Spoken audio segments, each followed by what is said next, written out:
Welcome back to The Point and a special interview with Finance Minister P. Chidambaram on the state of the economy he leaves behind, as well as on certain critical political changes that have happened in the last few years, which perhaps politicians haven't understood or at least not appreciated as much as they should. Finance Minister, let's start with the state of the economy you leave behind. When you presented the budget in February, you said that growth for the year ending March the 31st would be 4.9% of GDP.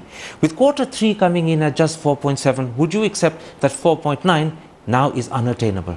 No. I think 4.9 is attainable if you look at the first revision and the second revision, which will happen over a period of time.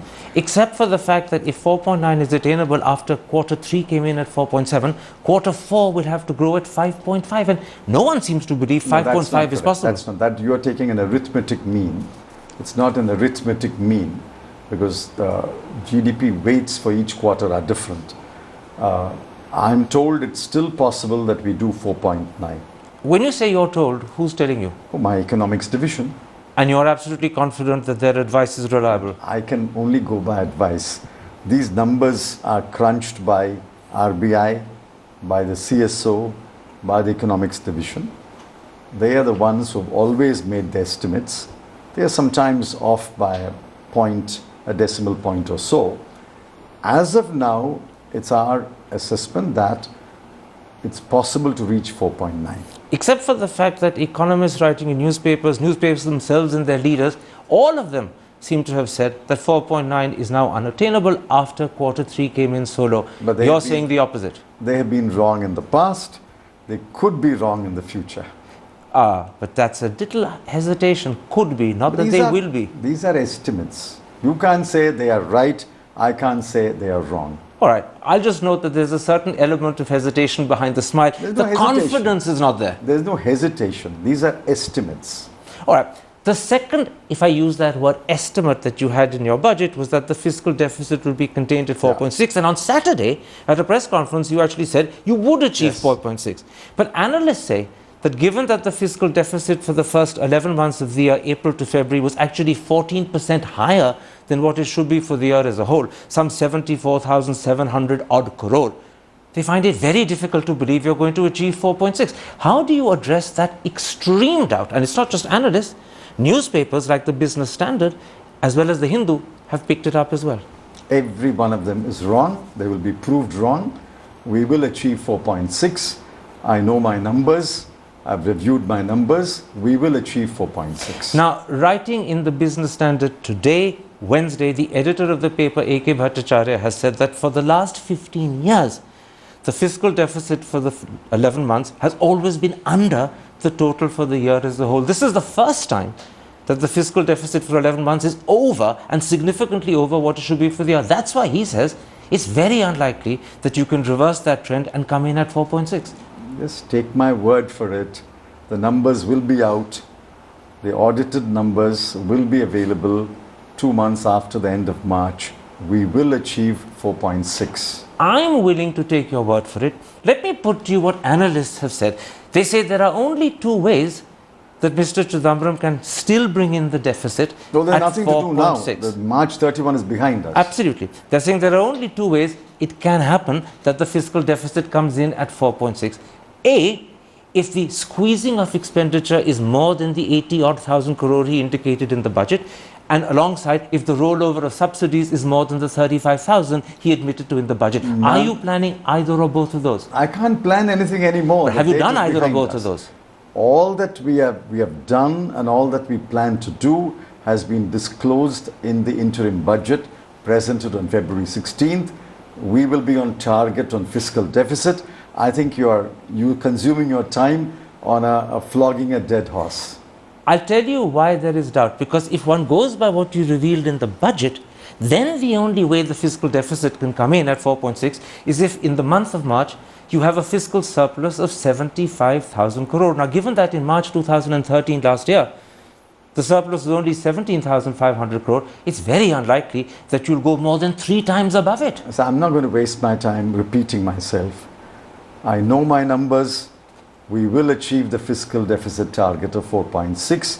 Just be patient until the CGA's numbers come. Then let me draw a conclusion from your confidence, because your confidence is notable and remarkable. This suggests that the squeeze on expenditure is much greater than the 80,000 we were indicated, and that possibly the rollover of subsidies is much greater than the 35,000. Both are likely to be the case. Nothing. None of that is true.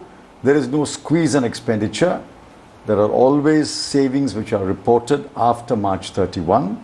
Which we don't know about as of now. No, I know it. But we don't. I know it. But then we are waiting for the final numbers to come in. Ministries will report their numbers. And there are revenues which come in. For example, on the direct taxes side, we have 5,500 crore more than the... But on indirect, you're 17,000 less. I know. I said it. So you're not telling me anything new. But there's an interesting thing you said. There's no squeeze on expenditure, but savings may be greater. What's the difference between the two? The difference is, what I'm saying is the correct position. You're putting a spin on it. Ministries report unexpended monies after March 31, which you don't know yet. I don't squeeze them. They have been given a revised estimate. They are free to spend. If for some reason they were unable to spend, that is reported after March 31. So the correct verb to use is saving reported, not squeezing. Because squeezing means that the Ministry of Finance has done something, we have done nothing. Let's get out of which is the correct verb to use. What I will accept is that there are things you know about saving and expenditure which we don't, and maybe that difference guarantees that you're achieving 4.6. But let me put one last doubt before I move on. The last time, in 97-98, when you said that the fiscal deficit would be 4.5%, when you handed over to Yashwant Sinha, he came up with a budget in July and claimed that the actual fiscal deficit was 5.8. No. Is there a danger that this time history will repeat itself and the new finance minister will prove that your figure of 4.6 hasn't been met? Mr. Yashwant Sinha is not the last word on credibility. He delivered the worst growth rates in the history of India after liberalization. But the point is, he corrected your claim of the fiscal deficit in 97-98. He may make claims. Please remember that my marksmanship as far as FD and RD concerned in the years that I've been finance minister have been remarkably accurate. Yes, there may be slippages of a decimal point here or there, but my marksmanship has been appreciated widely, much better than the marksmanship of anybody else. All right, we will know in July when the budget is presented by the new finance minister. We'll wait till then to find out whether you're right or whether you're being overconfident. Numbers will be known when the CGA reports the numbers. A third cloud on the horizon is in fact inflation. After it dipped in February, it's gone up in March. WPI went up by just over 1% to 5.7%. And people ask, is the belief that inflation was being tamed turned into an illusion? We did not say inflation was being tamed. What we said was inflation is moderating. Now these monthly dips and rises are not uncommon. Please remember that there is massive expenditure in the month of March. Add to that elections where quote unquote public or parties, people are spending a lot of money. So all of that kicked up inflation? All of that has an impact on inflation. But a whole 1%? Well, these are again, as I said, subject to revision. But doesn't it suggest the trajectory, which was going down, has suddenly reversed? And doesn't that worry you? In fact, there is no secular trend yet. Okay. The trend was only a moderating inflation. One doesn't look at monthly dips and rises. One looks at the secular trend. Given the RBI's rather hawkish stance on interest rates, I think the secular trend of moderating inflation will continue. Let's then come to the big picture the country is going to be left with when you leave office as finance minister and the country looks at the state of the economy you left behind. You understandably take pride in the way you've tackled the problems the economy faced when you took over in 2012 for a second time. Shouldn't I? The question is that others turned around and said that there still remains an economy with serious problems. The Business Standard has said that in fact the present situation is just a false calm.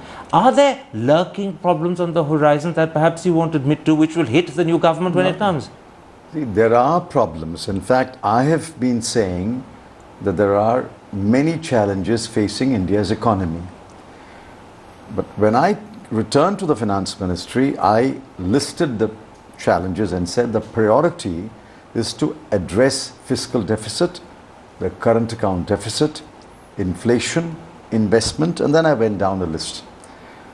I can legitimately take satisfaction that we have attacked the fiscal deficit, we have tackled the current account deficit, and we have laid out a roadmap, a 10-point agenda for dealing with the challenges that the economy faces. Any government, when it hands over to another government, will leave behind a situation where there are challenges. So what's new about it? Let me pick up on one of the things that you regard as an achievement, and I will add personally that it is a very credible achievement, but many still say that it is in fact a disguised challenge for the new government, and I'm talking about the current account deficit. You brought it down to $32 billion or 1.7% of GDP, and that is remarkable. No one expected it to come down so much, but you've done it by imposing extreme duties on gold, as a result of which people say when those gold duties are relaxed, you'll find the current account deficit will balloon again. And if they're not relaxed, you're going to end up with a problem of smuggling. So this is still a serious problem that needs to be seriously tackled. So please understand, we cannot live in a world of illusion. We must educate the people of this country that every ounce of gold is paid for in foreign exchange. That education still has to happen. I have to complete my answer. I didn't interrupt the question, and the rules are you don't interrupt the answer. We have to educate the people that every ounce of gold is paid for in dollars or foreign currency, and it's imported. So we cannot go back to those good old days. In fact, they were bad old days. I see no reason why the duties should be relaxed considerably. A 10% duty on a commodity like gold is not an exorbitant duty. But I agree, some relaxation is perhaps justified. At the same time, the fear of smuggling is exaggerated. All our reports say that perhaps smuggling is between 1 to 3 tons a month. Even if you take it at the highest level of 3 tons a month, it's 36 tons of gold smuggled every year, as against the 1,000 tons that were imported. It's preferable to that. It's, I think, on balance, we can live with 1 to 3 tons of smuggled gold rather than import 200 tons of gold a month. Even if I accept the answer you're giving, and I do, you're still saying that the difficult task of educating people, of getting them to change the way they think, of getting them to change not just generations, but perhaps millennia of habit acquiring gold, is a very difficult process, and that tough task will have to be undertaken by the next government. A task I undertook, and a task any government has. If they are not up to the task, why do they form a government? Let's come to an overview of the last 10 years. When UPA 1 took over in 2004, people said the combination of Dr. Manmohan Singh, Mr. Chidambaram, Mr. Montek Singh Ahluwalia is a dream team. 10 years later, many of those turn around and say it's been a disappointment, it's perhaps been disillusioning, some even feel let down. How do you address those people? Because they're admirers of yours. Today, they feel in a way you've let them down. In the 10-year period we are talking about, we delivered the golden period of growth, 2004 to 2008. We have lifted 14 crore people out of poverty. Over a 10-year period, we delivered 7.5% growth, the highest in any 10-year period in India's history. We have built massive infrastructure. So I don't think anyone can say that this has been a great disillusionment. Yes, some of the expectations have been belied, but I think overall, this government has done better than any other government in any 10-year period. Let's pick up from 2008. Many people say, admittedly with hindsight, that perhaps the management of the economy could have been more astute and more deft post the Lehman Brothers crisis. Now, I know you weren't finance minister at that period, and I know I'm inviting you to talk about someone else who's president today. But I'm actually asking you to give me an objective assessment. Did we continue with the fiscal stimulus for too long? And did the reluctance to rein it in earlier or to taper it cause problems for us which you had to face in 2012?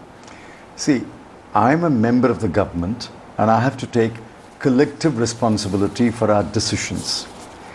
One thing which nobody has is hindsight.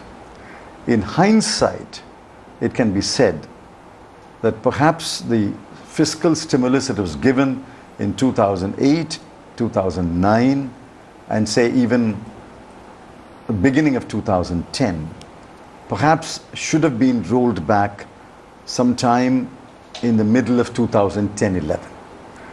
I think what we did a year later, if we had done a year earlier, some of the problems would have been of a lesser dimension. But given the understanding of what the world was going through at that time, and given what the world was doing at that time, US, Europe, UK, I think the policy of giving a fiscal stimulus was perfectly consistent with textbook economics. If I understand you correctly, what you're saying is that with hindsight, these may look like errors of judgment. But at the time, they weren't, and they didn't feel like that. It's only with hindsight that we realize these were mistakes. It's not a complete mistake. In hindsight tells us we might have started the rollback a year earlier. That, of course, created problems which you had to handle in 2012 when you took over, because by then those had aggravated a bit with time. Well, not I. My government had to handle it. As But I you- said, I'm always a part of the government. Even when I'm not finance minister, I You're was being part of modest. the government. It fell on your shoulders. Yes. And I said so. And the collapse in confidence was something that you had to revive. All of those were problems you faced. Yes, but I think we have handled the problem. We have tackled the two major issues. There are some other issues which have to be tackled.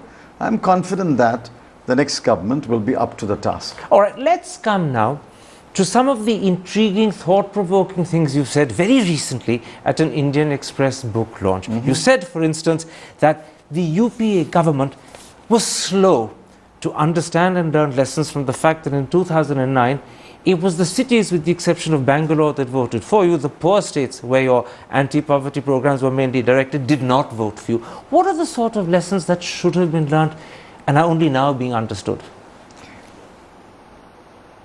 You see, I think the people of India want growth. They also want distributional justice, distributive justice. I think our policies on distributive justice are right, were right, but we should not have lifted the foot that had been kept on the accelerator of growth. We should have pressed on with growth, pressed on with reforms, even while we were continuing our flagship programs. Somewhere I think we thought that lower growth would be acceptable. It seems to me people of India do not accept lower growth. They want high growth, and then they want distributive justice. You're being very honest in saying that you should have kept the accelerator on growth. You're being very honest when you say that you thought perhaps lower growth would be acceptable and it wasn't. What led your government to those, if I may call them, mistaken judgments? Well, I can't put my finger on one particular thing because I was not the finance minister at that time. Although I'm part of the government, I was part of the government. You see, at that point of time, perhaps the conclusion was that there was not enough consensus in Parliament, there was not enough consensus among the allies, and perhaps there was no appetite among the people for faster and deeper reforms. Maybe that was an error of judgment.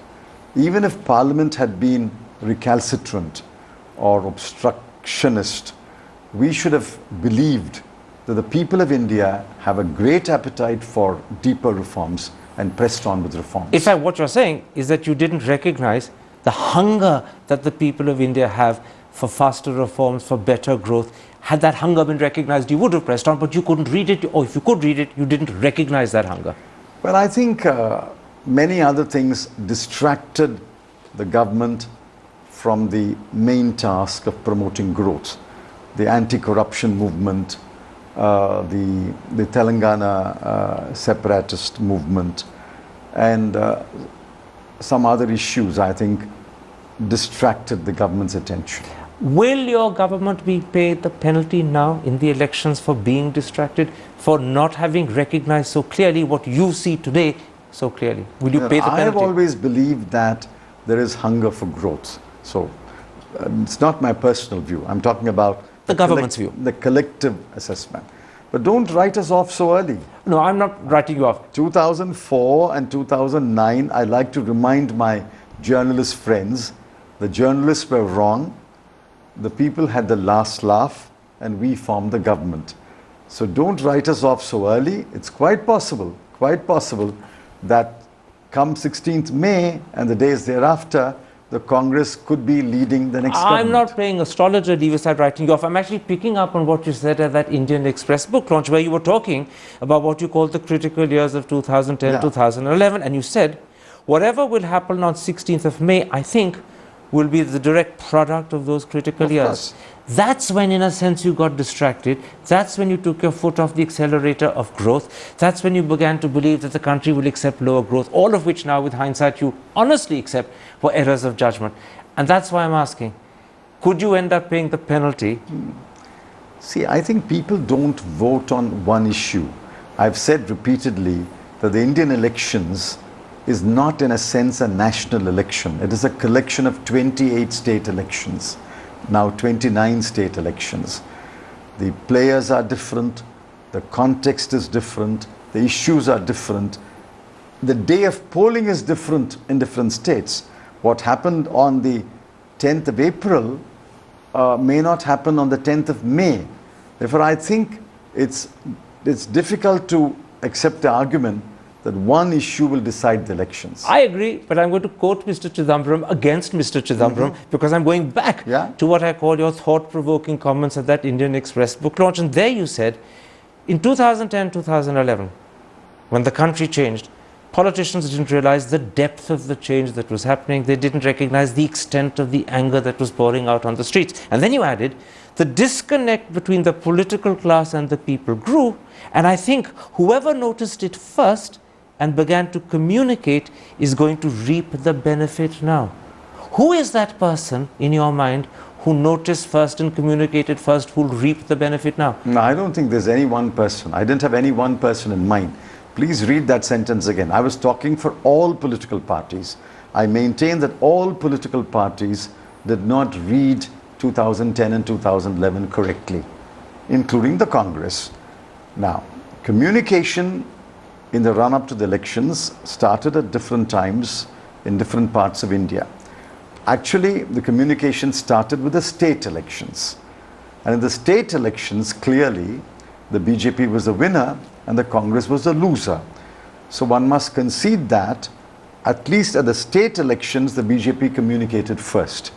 But in the national elections, I think the Congress party has done as good a job as the BJP in trying to communicate with the people. Now, of course, the disconnect between people and politicians that we're talking about, and therefore the need to communicate, and therefore this question about who communicated first being the first to reap, all goes back to those critical years, 2010, 2011, when you say India changed enormously, but perhaps politicians didn't recognize it, or if they did, they were slow to appreciate the extent of the change. They were also slow to appreciate the extent of the pent-up anger that literally just poured out onto the urban streets of India. As you look back, how would you characterize the change that happened then?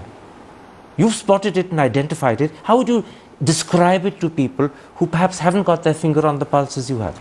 You see, after seeing the spurt in growth between 2004 and 2008, the spurt in jobs creation, the infrastructure that was added, the rise in real wages. So the people don't attach enough importance to the rise in real wages in rural India. After seeing all that, I think most people came around to believe that they don't have to be resigned to their fate, that things can and should become better year after year after year. When that is the mood of the people, that was the time to press the accelerator of reforms. I don't think any party recognized that paradigm change in the mood of the people. You picked it up with a very pithy phrase. You said, and I want to quote it to you, that's the point at which India stopped being a petitioning society and became an aspirational society. And I suppose the lesson from your point of view as the government of the day is that you failed to recognize that people now weren't petitioning, they were demanding, they wanted growth, they wanted entrepreneurship, they wanted good governance. Their entire attitude in terms of what to expect from the government had changed. It's not the Congress party alone. I All think parties. every party failed to recognize that India is no longer a petitioning society. Indians are no longer resigned to their fate. They think that they can change their destiny. They can change their destiny through better government and better governance. I think that is an important change. Has the Congress party of the future recognized that change? Do you believe your colleagues who will succeed you post May the 16th, have they realized? I think so. If you talk to younger Congress leaders, say Mr. Rahul Gandhi, Mr. Jyotiraditya Scindia, Mr. Sachin Pilot, Mr. Milind Devara, if you talk to the younger Congress leaders, I think they recognize that society has changed dramatically and we must now press the accelerator on reforms. One last question on this issue. I know you're not going to be in Parliament hereafter. You may be involved in politics, but may not be party politics. What would be your advice to the Congress party post May the 16th? Up till now, its agenda has been rights-based. Those are the things they've stressed: right to information, right to food, right to education. Given that India is now becoming less of a petitioning, more of an aspirational society, should the new Congress post May 16th be talking about policies that accelerate growth, that accelerate entrepreneurship, that guarantee good governance, that reflect the aspirations of a middle class or a quasi-middle class 70 million that want to push through the barriers that have held them back? I think they are. They have. Look at our manifesto. This is the only manifesto which talks about the middle class. The only manifesto which says those who are just above the poverty line and who aspire to be middle class, there is a program for them. I think the Congress party has already come to the point which you are describing. And I think younger Congress leaders will take it forward. And then to correct you, I will be very active in party politics. I don't know if the party will give me any party responsibility or party work, but I will be very, very active in party work in my constituency, in my state, and if there's any other party work, I'll be fully involved in party work. Can I read between the lines of that last answer? Will you therefore also be pushing intellectually, politically, to make sure that this change which you see happening with the younger generation happens A, faster, and happens B, more comprehensively? Of course, I intend to speak, I intend to write, I intend to be interventionist, which means I will press the party and whoever is in decision-making positions that you cannot hold back on reforms. We have to press ahead with reforms, and I sincerely hope that those parties which still have doubt about economic reforms and liberalization shed those doubts very quickly. So the conclusion I come to is, even though Mr. Chidambaram may not be in Parliament, the voice of Mr. Chidambaram, the pen of Mr. Chidambaram, the activism of Mr. Chidambaram will be louder and clearer, and perhaps because he's not in government, unfettered as well. Oh, of course. I hope I can be more outspoken. I'm not now hemmed in by the responsibilities of office. I can speak out loud and clear now. And the first message you're going to be giving is, we need to speed up reforms, we need more and more reforms, and we need to cater to the aspirational instincts of all Indians. Don't ignore them, because if you do, you do it at your peril. Undoubtedly. And I think if you take that position, whichever party takes that position, and I hope it is a Congress party which takes that position first, will win the support of the people. Mr. Chidambaram, a pleasure Thank you. talking to you.